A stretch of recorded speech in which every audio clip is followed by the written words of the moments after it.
الحمد لله وحده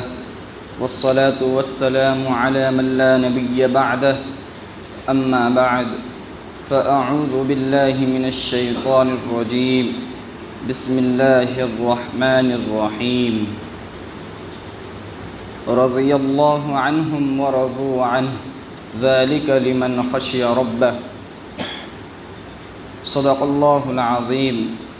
وعن عقبة بن عامر رضي الله تعالى عنه قال لقيت رسول الله صلى الله عليه وسلم فقلت يا رسول الله من نجا فقال رسول الله صلى الله عليه وسلم أملك عليك لسانك وليسعك بيتك وابك على خطيئتك أو كما قال عليه الصلاة والسلام۔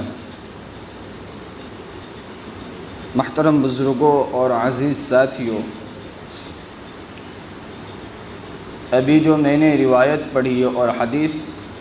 اور قرآن کریم کی چھوٹی سی آیت تلاوت کی، اس کے اندر حضرات صحابہ کرام رضی اللہ تعالی عنہم اجمعین کا تذکرہ ہے کہ اللہ کے رسول صلی اللہ علیہ وسلم نے حضرات صحابہ کرام رضی اللہ تعالی عنہم اجمعین کی کس طرح تربیت کی اور کس طرح ان کی اصلاح کی، کیونکہ اللہ کے رسول صلی اللہ علیہ وسلم یہ بہت ہی بڑے مشفق اور مربی استاذ تھے، اور صحابہ کرام رضی اللہ تعالی عنہم اجمعین ایک زمانے جاہلیت کے دور سے آ رہے تھے، اور ان کے اندر جو رسمیں تھیں وہ رسموں کے اعتبار سے بہت ہی زیادہ مضبوط تھے زمانے جاہلیت کے اعتبار سے۔ ان رسموں کو ختم کرنا اور ان جاہلیت کو ختم کرنا یہ ایک بہت ہی بڑے مشفق اور مربی ہی کا ہی کام ہے۔ اس لیے اللہ کے رسول صلی اللہ علیہ وسلم نے بڑے ہی انوکھے انداز میں اور اچھوتے انداز کے اندر اللہ کے رسول صلی اللہ علیہ وسلم نے صحابہ کرام رضی اللہ تعالی عنہم اجمعین کی تربیت کی، اور ایک وقت وہ تھا تربیت سے پہلے کہ آپس کے اندر ذرا سی بات کے اوپر لڑائی ہو جاتی تھی، ایک وقت وہ تھا کہ آپس کے اندر ذرا سی انبن ہو جاوے تو سالہا سال تک ان کی لڑائی چلتی تھی تربیت سے پہلے، اور ایک وقت وہ آیا کہ اپنی جان کو قربان کرنے کے لیے تیار ہونے لگے۔ یہ ان کی تربیت اور ان کی اصلاح تھی جو کہ اللہ کے رسول صلی اللہ علیہ وسلم نے ان کی فرمائی تھی۔ انہی میں سے کہ حضرت عقبہ بن عامر رضی اللہ تعالی عنہ وہ اللہ کے رسول صلی اللہ علیہ وسلم سے ملے، اور ملنے کے بعد فرمایا من نجات یا رسول اللہ، اے اللہ کے رسول صلی اللہ علیہ وسلم نجات کس چیز کے اندر، یعنی میں کیسے نجات پا سکوں گا، یعنی دنیاوی فتنوں کے اعتبار سے بھی اور اخروی اعتبار سے بھی کیسے میں نجات پا سکوں۔ اور اللہ کے رسول صلی اللہ علیہ وسلم کی عادت شریفہ یہ تھی، احادیث کے ذخیرے سے معلوم ہوتا ہے کہ اللہ کے رسول صلی اللہ علیہ وسلم کی عادت شریفہ یہ تھی کہ جب اللہ کے رسول صلی اللہ علیہ وسلم کے پاس کوئی کچھ سوال لے کر آتے صحابہ کرام رضی اللہ تعالی عنہم اجمعین میں سے، تو اللہ کے رسول صلی اللہ علیہ وسلم چاہے وہ سوال دنیاوی اعتبار سے ہو یا اخروی اعتبار سے ہو، صرف اللہ کے رسول صلی اللہ علیہ وسلم سوال کا جواب نہیں دیتے تھے، بلکہ ان کو دنیاوی اعتبار سے اخروی اعتبار سے آخرت کی طرف مائل فرماتے تھے اپنے جواب دے کر۔ جیسے حضرت حکیم بن حزام رضی اللہ تعالی عنہ، یہ اللہ کے رسول صلی اللہ علیہ وسلم کے پاس آئے اور آنے کے بعد فرمایا یا رسول اللہ کچھ عطا کر دیجئے، کچھ دے دیجئے۔ اللہ کے رسول صلی اللہ علیہ وسلم نے کچھ دے دیا۔ پھر دوسری مرتبہ آئے، دوسری مرتبہ بھی پیارے آقا صلی اللہ علیہ وسلم نے کچھ عنایت فرمایا، اور تیسری مرتبہ آئے تو تیسری مرتبہ بھی اللہ کے رسول صلی اللہ علیہ وسلم نے دے دیا۔ چوتھی مرتبہ جب آئے تو اللہ کے رسول صلی اللہ علیہ وسلم نے دے تو دیا، لیکن دینے کے بعد فرمایا یا حکیم ان المال حلوۃ خضرۃ، کہ یا حکیم یہ جو مال ہے یہ ہرا بھرا اور میٹھا لگتا ہے، تم جتنا لوگوں سے مانگو گے خدا تم کو اتنا ہی منگواتا رہے گا، اس لیے ایک کام کرو، جاؤ گھر سے کلہاڑی اور رسی لے آؤ اور جا کے جنگل میں لکڑیاں کاٹ کر بیچنا شروع کرو۔ یہ اللہ کے رسول صلی اللہ علیہ وسلم کے پاس مانگنے آئے تھے، لیکن اللہ کے رسول صلی اللہ علیہ وسلم نے فوری طور پر ان کو آخرت کی طرف مائل کیا اور آخرت کی بات بتلائی، اور یوں فرمایا اشارتاً کہ اگر تم مانگو گے تو تمہاری اس میں ذلت ہوگی، اور اگر تم تجارت کرو گے تو تجارت کرنے کی وجہ سے اللہ عزت بھی دے گا، برکت بھی دے گا، اور اگر سنت کے مطابق تجارت کرو گے تو اللہ ثواب بھی دے گا اور آخرت میں اس کا بدلہ بھی دے گا۔ یہ اللہ کے رسول صلی اللہ علیہ وسلم کی عادت تھی۔ اسی طرح حضرت فاطمہ رضی اللہ تعالی عنہ، جو اللہ کے رسول صلی اللہ علیہ وسلم کی لاڈلی بیٹی ہے، پیاری اور سب سے زیادہ محبوب بیٹی ہے، جب اللہ کے رسول صلی اللہ علیہ وسلم کے پاس ایک مرتبہ آئی تو اللہ کے رسول صلی اللہ علیہ وسلم کے پاس مہمان بیٹھے ہوئے تھے، تو انہوں نے اماں عائشہ رضی اللہ تعالی عنہ کے کان میں جا کر کہا کہ جب ابو جان فارغ ہو جاوے تو ان سے کہنا کہ فاطمہ جو ہے پانی کو لا کر پانی اپنے کنویں سے بھر کر گھر تک لاتی ہے کمر کے اوپر اٹھا کر، جس کی وجہ سے چمڑیاں نکل گئی ہے اور وہاں پر نشان آ گئے ہیں۔ اللہ کے رسول صلی اللہ علیہ وسلم سے فرمانا کہ کچھ باندی اور کچھ غلام ہو تو عنایت فرمائے۔ اللہ کے رسول صلی اللہ علیہ وسلم نے دیکھ لیا تھا۔ جب مہمان سے فارغ ہوئے تو حضرت عائشہ رضی اللہ تعالی عنہ سے فرمانے لگے، کیا ہوا فاطمہ آئی تھی، کیا کہہ رہی تھی؟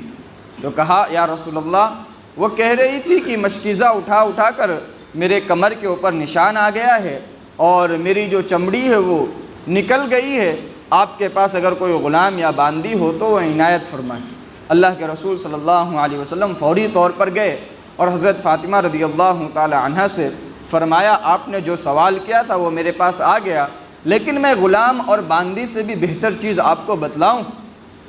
تو فرمایا جی ہاں۔ تو فرمایا جب رات کو سونے لگے اس وقت 33 مرتبہ سبحان اللہ، 33 مرتبہ الحمدللہ اور 34 مرتبہ اللہ اکبر پڑھ لیا کر، یہ غلام اور باندی سے زیادہ بہتر ہے اور تیری تھکان اور مصیبت کو بھی دور کرے۔ حالانکہ مانگ کیا رہے ہیں؟ غلام اور باندی، لیکن اللہ کے رسول صلی اللہ علیہ وسلم ان کے اس سوال کا جب جواب دے رہے ہیں تو ان کو آخرت کی طرف مائل کر رہے ہیں۔ یہ اللہ کے رسول صلی اللہ علیہ وسلم کی عادت شریفہ تھی۔ اسی کے آگے لکھا ہے ابن تیمیہ علیہ رحمہ نے کہ اگر کوئی انسان مصیبت کے اندر ہو، پریشانی کے اندر ہو، تھکان کے اندر ہو، اور وہ انسان چاہتا ہو کہ اس کی مصیبت ختم ہو جاوے اور پریشانی اس کی ختم ہو جاوے، تھکان ختم ہو جاوے، تو وہ ان 3 تسبیح کا ورد کرے کثرت سے۔ اللہ تعالیٰ جس طرح حضرت فاطمہ رضی اللہ تعالی عنہ کو اللہ کے رسول صلی اللہ علیہ وسلم نے یہ تسبیح مصیبت اور تھکان کے وقت بتلائی تھی اور اللہ نے ان کی دور کر دی تھی، اسی طرح اگر آپ مصیبت اور پریشانی کے وقت اس تسبیح کا ورد کریں گے تو اللہ تعالیٰ تمہاری بھی تکلیف اور پریشانی اور تھکان کو کیا کرے گا؟ دور کر دے۔ لیکن یہ بات یہاں پہ ایک بات سمجھنے جیسی ہے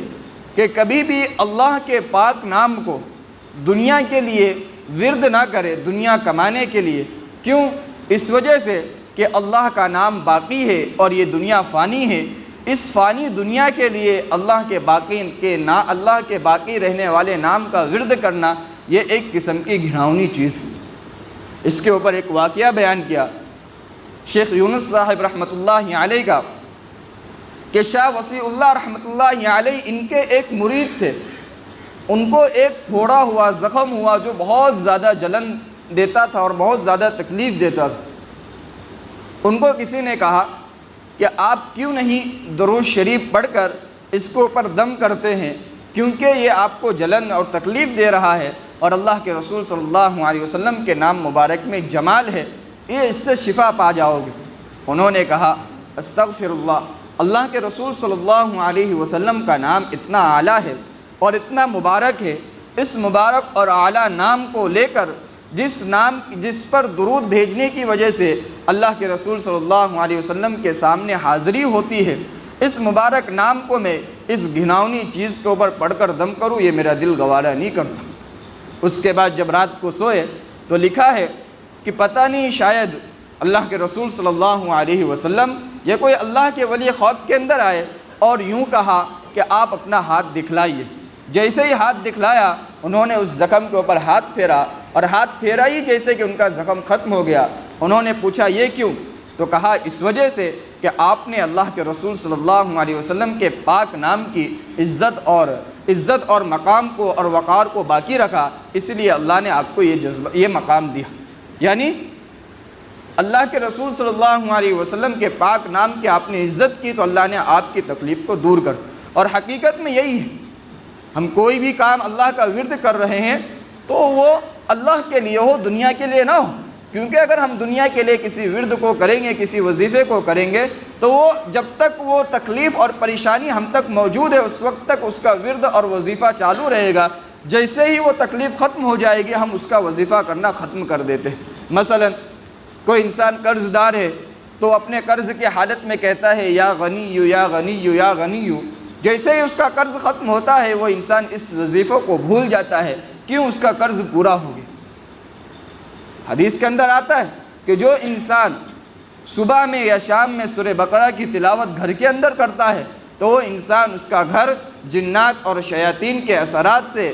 چور اور ڈاکوؤں کے اثر سے کیا رہتا ہے؟ محفوظ رہتا ہے۔ لیکن کام ہونا چاہیے اللہ کے لیے۔ اگر ہم اللہ کے لیے وہ کام کریں گے تو اللہ تعالیٰ دنیا بھی دے گا اور آخرت بھی دے گا، اور صرف ہم دنیا کے لیے کریں گے تو وہ دنیا تو مل جائے گی لیکن آخرت میں اس کا کوئی ثواب ملے گا نہیں۔ اس لیے کوئی بھی وظیفہ اور ورد کرے تو ہم یہ نیت کریں اللہ یہ تیرے لیے کر رہا ہوں میں۔ اگر ہم اللہ کے لیے نیت کریں گے تو اللہ دنیا کے اندر بھی وہ چیزیں عطا کرے۔ اسی طرح لکھا کہ اگر کوئی انسان گھر سے نکل رہا ہے کاروبار کے لیے اور صبح نکلا اور صبح نکلتے ہی لا یکلف اللہ نفسا الا وسعها اور آمن الرسول کی جو دو آیت ہے سورہ بقرہ کی آخری دو آیت جو ہے، اگر اس کو پڑھ کر نکلتا ہے تو ابھی وہ دروازے سے باہر بھی نہیں نکلتا کہ اللہ تعالیٰ اس کے رزق کا انتظام کر دے۔ یہ حدیث کے اندر تو یہ چیزیں حدیث کے اندر بتلائی گئی کہ رزق کے لیے یہ کیا جاوے، فلاں کام کے لیے یہ چیز کیا جاوے، لیکن وہ کام، وہ ورد اور وہ جو وظیفہ ہو وہ ایک اللہ کے لیے ہو، اللہ تعالیٰ اس کے اندر ہمیں دنیا بھی دے گا اور آخرت بھی دے گا۔ تو میں یہ عرض کر رہا تھا کہ حضرت عقبہ بن عامر رضی اللہ تعالی عنہ یا اللہ کے رسول صلی اللہ علیہ وسلم کے پاس پہنچے اور فرمایا یا رسول اللہ من نجا، کہ نجات کس چیز کے اندر ہے؟ اگر ہم سے کوئی سوال یہ کرتا تو ہم کہتے کہ بیلنس جمع کر لو یا پھر اونچے اونچے مکانات بنا لو، اپنے پاس پیسے رکھ لو، اس کے اندر تم کو نجات مل جائے گی، لوگ تمہیں رسوا نہیں کرے گا، لوگ تمہیں کوئی تکلیف اور پریشانی نہیں پہنچائے گی۔ کیوں؟ اسی سے یہ کام ہوتا ہے۔ لیکن اللہ کے رسول صلی اللہ علیہ وسلم نے ان کو آخرت کی طرف مائل کیا اور فرمایا املک علیک لسانک، کہ تمہاری زبان کو کنٹرول رکھو۔ بہت بڑی چیز ہے زبان کو کنٹرول رکھنا۔ آج جو دنیا کے اندر بڑے بڑے فتنے جو رونما ہو رہے ہیں یہ زبان کی حرکت کی وجہ سے، ذرا سی زبان ہل جاتی ہے اور دو بھائیوں میں آپس جھگڑا کروا دیتی ہے، ذرا سی زبان ہل جاتی ہے دو دوستوں میں جھگڑا کروا دیتی ہے، ذرا سی زبان بغیر سوچے سمجھے ہلتی ہے دو میاں بیوی کے اندر آپس میں جھگڑا کروا دیتی ہے۔ یہ زبانی کی وجہ سے بڑے بڑے فتنے رونما ہو رہے ہیں، اس لیے کہا اپنی زبان کو کنٹرول میں رکھو۔ اس لیے کہا حدیث کے اندر آتا ہے کہ جو شیطان ہے یہ شیطان ہفتے کے اندر سمندر کے سطح کے اوپر اپنے اسٹیج سجواتا ہے اور اسٹیج لگواتا ہے اور چھوٹے چھوٹے شیاطین کو جمع کرتا ہے، اور جمع کرنے کے بعد ان سے پوچھتا ہے کہ تو نے آج کیا کیا، تو نے آج کیا کیا۔ ہر ایک سے پوچھتا ہے، کوئی جواب دیتا ہے کہ میں نے ایک کی نماز چھڑوا دی، کوئی جواب دیتا ہے کہ میں نے روزہ چھڑوا دیا، کوئی جواب دیتا ہے کہ میں نے زکوٰۃ دینے سے رکوا دیا، کوئی الگ الگ ہر ایک قسم کا جواب دیتا ہے، اور ہر ایک کو شیطان دھتکار دیتا ہے کہ تو نے کچھ نہیں کیا، نماز چھڑوا دی کل کو جا کر وہ قضا کر لے گا، روزہ چھڑوا دیا کل کو جا کر رکھ لے گا، زکوٰۃ ادا کرنے سے منع کروا دیا کل کو جا کر جب سمجھ میں آئے گی تو زکوٰۃ نکال لے گا۔ ہر ایک کو دھتکار دیتا ہے، لیکن ایک آتا ہے اور کہتا ہے کہ میں نے میاں بیوی کے آپس میں جھگڑا کروا دی، زبان حرکت کی، زبان حرکت کرنے کی وجہ سے میاں بیوی کو آپس میں جھگڑوا دیا اور یہاں تک جھگڑا کروا دیا کہ طلاق کی نوبت ہے۔ حدیث کے اندر آتا ہے کہ شیطان خوش ہوتا ہے اور خوش ہو کر اس کو اپنے سینے سے لگاتا ہے، اور لگانے کے بعد اپنا تاج جو ہوتا ہے اس کے اوپر دیتا ہے اور کہا تو نے بہت ہی اچھا کام کیا۔ کیوں؟ اس لیے کہ اللہ کے نزدیک مباحات کام میں سے، جائز کاموں میں سے کہا گیا حدیث کے اندر ابغض المباحات عند اللہ الطلاق، کہ جائز کاموں میں سب سے زیادہ ناپسندیدہ کام جو اللہ کے نزدیک ہے وہ طلاق ہے۔ دو میاں بیوی کو آپس میں لڑوا کر الگ کروا دیں، حالانکہ نباہ ہو سکتا تھا، اتنی بڑی بات نہیں تھی اور اتنی بڑی لڑائی نہیں تھی کہ میاں بیوی آپس میں الگ ہو جائے، بلکہ نباہ ہو سکتا تھا، بات کو سلجھا کر زندگی صحیح معنی میں گزر سکتی تھی، لیکن نہیں، بس طلاق کروا دیا۔ شیطان نے زبان کو حرکت دی اور زبان کی وجہ سے اس کی طلاق ہو۔ کیوں؟ اللہ کو جوڑ پسند ہے، توڑ پسند نہیں ہے اللہ کو، اسی لیے کہا وَاعْتَصِمُوا بِحَبْلِ اللَّهِ جَمِيعًا وَلَا تَفَرَّقُوا، اے لوگو اللہ کی رسی پکڑ کر ایک ساتھ، مضبوطی کے ساتھ پکڑ کر ایک ساتھ ہو جاؤ، آپس میں تفرقہ بازی نہ کرو، توڑ پیدا نہ کرو، ایسے بول زبان سے نہ نکالو جس سے توڑ پیدا ہو جائے، جوڑ پیدا کرو آپس کے اندر، یہ اللہ کو بہت پسند۔ امام غزالی رحمۃ اللہ علیہ لکھتے ہیں احیاء العلوم کے اندر کہ شیطان انسان کو الگ الگ طریقے سے الگ الگ طریقے سے گمراہ کرتا ہے، اور ہر ایک کا شیطان اس کے لیول کا ہوتا ہے۔ کوئی مولوی ہے تو مولوی کا شیطان مولوی ہوگا، کوئی اس سے بڑے درجے کا ہے اس کا شیطان وہ ہوگا، کوئی عام انسان ہے تو عام انسان کا شیطان عام انسان ہو۔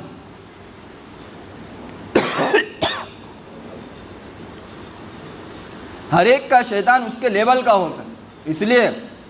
علماء نے لکھا ہے کہ مولوی کا شیطان مولوی ہوتا ہے جب وہ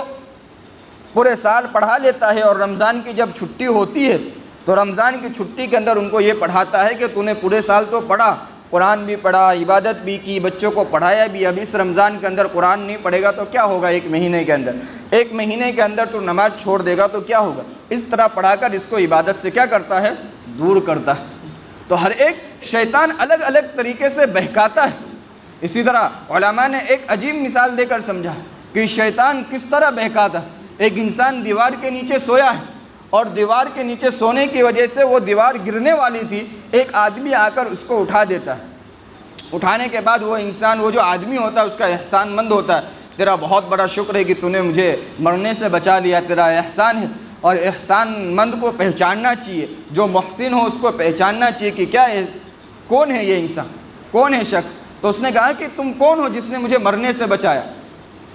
تو اس نے کہا اس سے کیا پڑی تجھے، تو تیرا کام کر، زندگی گزار، تو بچ گیا۔ بولا نہیں، محسن ہو آپ، میرے احسان کرنے والو، آپ بتاؤ مجھے آپ کون ہو؟ تو اس نے کہا میں شیطان۔ بولا شیطان اور یہ اتنا اچھا کام کرے، یہ کیسے ہو سکتا ہے؟ کہا میں نے کوئی اچھا کام نہیں کیا،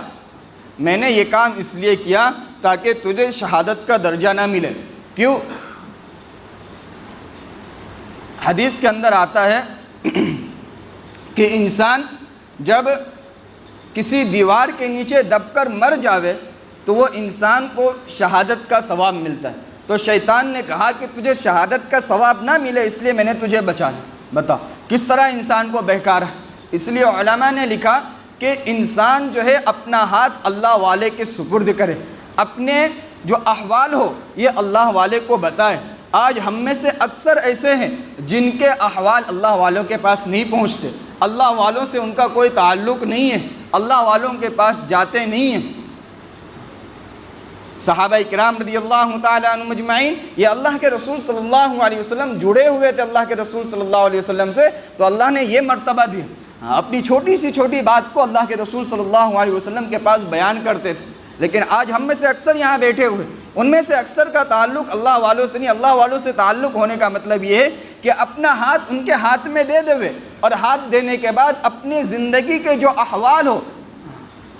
وقتاً فوقتاً، ہفتے دو ہفتے میں ان کے پاس پہنچائے کہ آج میری زندگی میں یہ احوال ہے، آج مجھ سے یہ ہوا، وہ مشورہ دیں گے کہ آپ اس طرح کیجئے، آپ اس طرح کیجئے، تو ہماری زندگی صحیح معنی میں گزرے گی، تو ہم شیطان سے بچ سکیں گے۔ نہیں تو جو ہمارا نفس ہے وہ ہمیں عجب میں پیدا کر دے گا کہ نہیں میں اچھا کر رہا ہوں۔ لیکن ہم جب اللہ والے کے پاس یہ بات بتلائیں گے تو وہ ہمیں بتائیں گے کہ آپ یہ اچھا نہیں کر رہے ہو، یہ راستہ صحیح ہے، یہ راستہ غلط ہے۔ اس لیے علماء نے کہا کہ اللہ والوں کے پاس ہاتھ دے۔ تو میں یہ عرض کر رہا تھا کہ وہ شیطان اپنا تاج نکال کر اس شیطان کے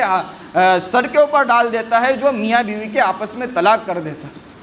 یہ طلاق یہ بہت بڑی چیز ہے، آج انسانوں نے اس کو کھیل سمجھ لیا ہے۔ ذرا سی بات ہوتی ہے، بیوی کو دھمکی دے دیا جاتا ہے کہ تجھے میں چھوڑ دوں گا، جا تو تیرے گھر پہ چلی جا، تو ایسا مت کر۔ یہ بہت بری چیز ہے۔ طلاق، ایک طلاق کی وجہ سے علماء نے لکھا ہے کہ 32 فتنے رونما ہوتے ہیں، صرف ایک طلاق کہنے کی وجہ سے۔ طلاق پڑ گیا، آپس میں نفرتیں پیدا ہو گئی، 32 فتنے رونما ہوتے ہیں اس کے اندر۔ اس میں سے چند فتنے میں آپ کے سامنے بیان کروں۔ ایک فتنہ یہ ہے کہ جب بیوی اور شوہر ان دونوں کا آپس میں طلاق ہو جاوے تو بیوی الگ شوہر کی غیبت کرتی ہے، شوہر الگ بیوی کی غیبت کرتا ہے اور ایک دوسرے کے اوپر الزام لگاتا ہے۔ اور حدیث کے اندر ہے جو ایک دوسرے کی غیبت کرے، ایک دوسرے پر الزام لگاوے، اس کی عبادت ختم ہو جاتی ہے، اس کی عبادت قبول نہیں ہوتی۔ تو سب سے بڑا فتنہ یہ کہ وہ انسان زندگی بھر عبادت کرے گا لیکن وہ اپنی بیوی اور اپنے شوہر ایک دوسرے کی غیبت کے اندر مبتلا ہے تو اس کی عبادت ہی قبول نہیں ہوگی۔ بہت بڑا فتنہ ہے یہ، تو پوری زندگی عبادت کیا لیکن کچھ ملا ہی نہیں۔ دوسرا فتنہ یہ کہ وہ انسان، بیوی جو ہے، یہ شوہر کے اوپر ناحق الزام لگا کر اس کے مال کو کھانے کی کوشش کرے گا، اور شوہر بیوی کے اوپر ناحق الزام لگائے گا اور اس کے مال کو کھانے کی کوشش کرے گا، اور جو انسان ناحق مال کو کھاتا ہے اللہ کل قیامت کے دن اس کو جہنم میں ڈالے۔ دوسرا فتنہ رونما ہوا۔ تیسرا فتنہ کہ جو میاں بیوی کا آپس میں جھگڑا ہوا، طلاق ہو گیا، اب بچے ہیں، بچے تقسیم ہو گئے، کچھ باپ کے پاس گئے، کچھ ماں کے پاس گئے۔ جو ماں کے پاس ہے اس کے اندر سے باپ کی محبت ختم ہو گئی، جو ماں کے پاس ہے اس کے اندر سے باپ کی محبت ختم ہوئی، اور جو ماں کے پاس ہے، جو باپ کے پاس ہے اس کے پاس سے ماں کی محبت ختم ہو گئی۔ اب جو انسان کے جس اولاد کے اندر ماں باپ کی محبت ہی نہ ہو وہ انسان کامیاب کہاں سے ہو سکتا ہے؟ اس طرح اور بھی بہت سارے فتنے ہیں جو انسان کے طلاق کی وجہ سے رونما ہوتے ہیں۔ اسی طرح ایک فتنہ لکھا کہ انسان جب میاں بیوی کا آپس میں طلاق ہو گیا تو بیوی الگ جگہ منہ مارے گی، اپنا منہ کالا کرے گی، اور شوہر الگ جگہ اپنا منہ کالا کرے گا۔ اس سے بھی ایک فتنہ رونما ہوا کہ بے حیائی پیدا ہوئی، بے حیائی کا دروازہ کھل گیا۔ اور اللہ کے رسول صلی اللہ علیہ وسلم نے فرمایا کہ جو انسان اپنی زبان اور اپنی سطر کا حفاظت کر لے، میں ذمہ داری لیتا ہوں کہ اس کو جنت میں داخل کروں۔ تو یہ اس طرح اتنے بڑے بڑے فتنے طلاق سے رونما ہوتے ہیں، اور آج ہم طلاق کو اتنا آسان اور اتنا کھیل سمجھ لیا کہ چٹکی کے اندر 2 لفظ بول دیتے، 3 لفظ طلاق طلاق طلاق، اور بیوی کو چھوٹا کر دیتے، حالانکہ کسی سے پوچھا نہیں طلاق کا درجہ تو کب آتا ہے، قرآن کے اندر کب درجہ بتلایا ہے طلاق کا؟ وَإِنْ خِفْتُمْ شِقَاقَ بَيْنِهِمَا فَابْعَثُوا حَكَمًا مِّنْ أَهْلِهَا۔ جب تمہارے اندر آپس کے اندر جھگڑا ہو جاوے، آپس کے اندر انبن ہو جاوے، تو 2 حاکم کو، دونوں طرف کے 2 ایسے انسان کو آپس میں جمع کرے جو انسان سمجھ بوجھ کر بات کو سمجھا کر، سلجھا کر اور صلح کرا دے آپس کے اندر۔ پہلے تو یہ درجہ ہے، پھر دوسرا درجہ بتلایا کہ بستر کو الگ کر دے، پہلو کو الگ کر دے، بیوی کو الگ سلا دے کہ اب تیرے سے بات نہیں کرنا، اس طرح ناراض ہو کر بیوی کو الگ کر دے۔ پھر تیسرا درجہ بتلایا کہ ذرا سی مار مارے جس سے ان کو زیادہ تکلیف نہ ہو، چوٹ بھی نہ پہنچے۔ پھر اس کے بعد بتلایا آخر کے اندر اتنی ساری بات کرنے کے بعد بتلایا کہ اب طلاق کا وہ بھی کون سی طلاق، 1 طلاق دو، اگر سنبھل جاوے تو رجوع کر لو، نہیں سنبھلے تو پھر دوسری طرف جاؤ۔ اتنے درجے ہونے کے بعد پھر طلاق کا درجہ آتا ہے، اور آج ہم کہتے ہیں، فوراً کہہ دیتے ہیں طلاق طلاق طلاق۔ یہ کھیل آج کی جو نسلیں ہیں وہ اس کو کھیل اپنے ہوس کو پورا کرنا چاہتی ہے، بس ہوس پورا ہو گیا، اپنی خواہشات پوری ہو گئی، بیوی جاوے باہر کے اندر وہ کچھ بھی کرے میں نہیں جانتا اس کو، حالانکہ اتنے سارے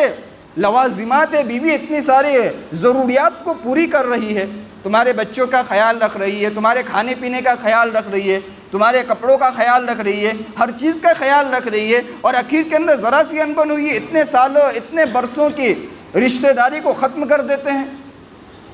بہت افسوس کی بات، آج کے نسلوں کے اندر ایک ہوس ہے،